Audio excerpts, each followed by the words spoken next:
Did you know most top players don't ever drop a game to Imperial Knights? Have you ever wondered how that could be possible? Well, I'm going to share the secrets with you today on how to never lose to Imperial Knights again. Here are the top 5 ways to beat Imperial Knights.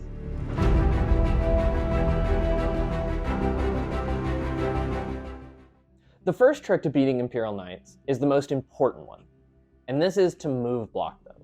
You may have heard this term before, but all it means is preventing the Knights from going where they want to go. The Knights player's top 3 priorities are, first, moving an Armiger within 6 inches of the center to score Renew the O's. Second, to have every model in further from the board edge than they started. And third, to move those big fat Armiger bases with objectives secured onto your objectives. Our goal for move blocking them is to create a little traffic jam. Your entire goal is not to kill these Armigers.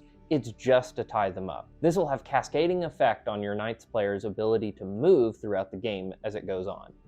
And remember, you don't need some big impressive unit to do this. You just need a single guardsman squad. So don't be afraid to just charge your guys in there and block them up. Now, they could start their big knight on the line and run it straight at you. If they do this, you know exactly where it's trying to go. And you can actually move block the big knight with something as simple as, you guessed it, a guardsman. Just look at some of these images I'm going to throw up. Normally a big knight moves 10, but it has an even bigger base than an Armiger.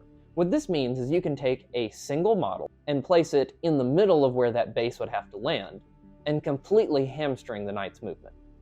In this example, we're cutting the knight's 10-inch movement down to 5. Once you've hamstrung its movement for enough turns, the big knight will seem like less of a threat now that some of the Armigers are dealt with, and you can easily focus on it without worrying about all those Armigers hitting everything in return. The second trick goes hand in hand with the first one. You're going to get into melee with these knights and completely disrespect them. Outside of a few relics, knights don't have good access to invulns in melee, and they have a low volume of attacks, which means even your basic guardsman squad that I mentioned earlier is going to be able to live through knight combat. If you didn't know, Armigers have 4 big attacks, or they can split it into 8 smaller attacks. But due to the fact that most of the time they hit on 3s, they're going to drop a few in the hit process, drop a few in the wound process, and you're going to be left with not very many saves on your unit that's tying them up. The bottom line here is, Knights aren't going to chop through you very quickly if you engage them, and your dedicated melee units will be chopping them up with no problem.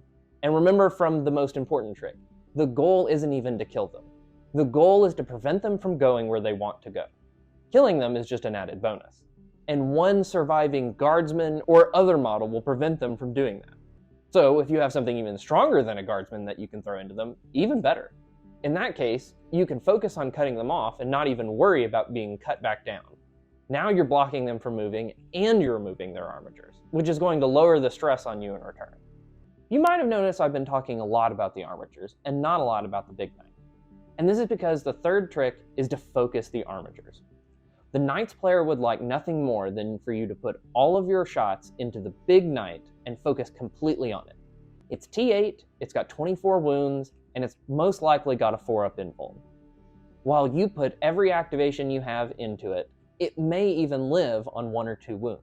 And that's fine. All those little Armigers get to go unscathed and hit you once. Oftentimes that hit is enough to win the game outright. Don't fall for this. Focus on the Armigers.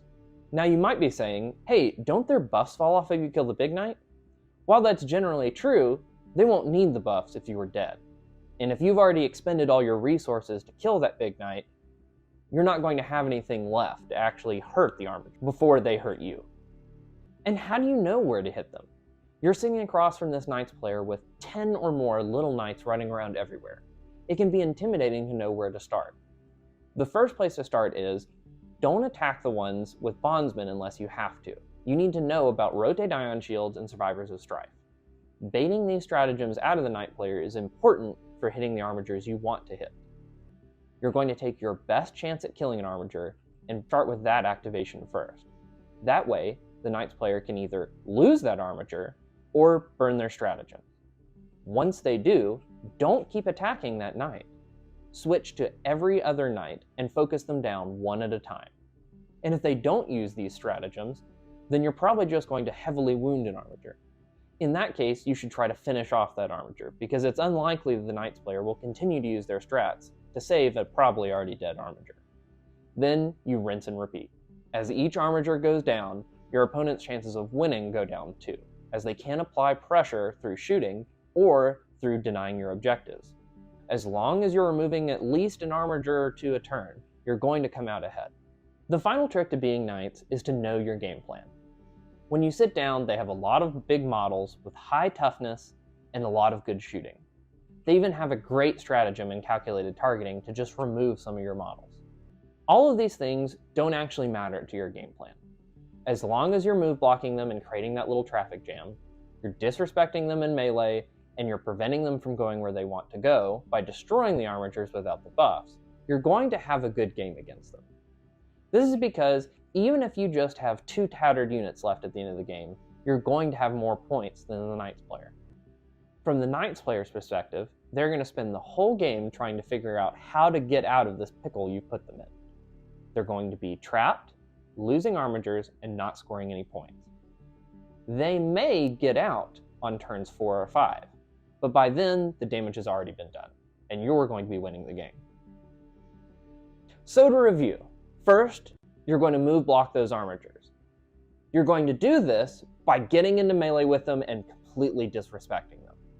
You're going to focus on the Armigers one at a time, and how you know which one to hit is that you're going to hit them where their bondsman abilities and their stratagems aren't being used. Finally, go into the game knowing your plan. If at the end of the battle you have 2 tattered units to their 1 big stompy robot, it's going exactly according to plan. Now you know everything a pro knows on how to beat Imperial Knights. If you found this video helpful, give it a like, and please consider subscribing. It's free and it really helps me out. Don't forget to check out the Death or Glory livestream and their website for access to hands-on coaching. That's all for now, guys. Thanks for rolling some dice with Rice.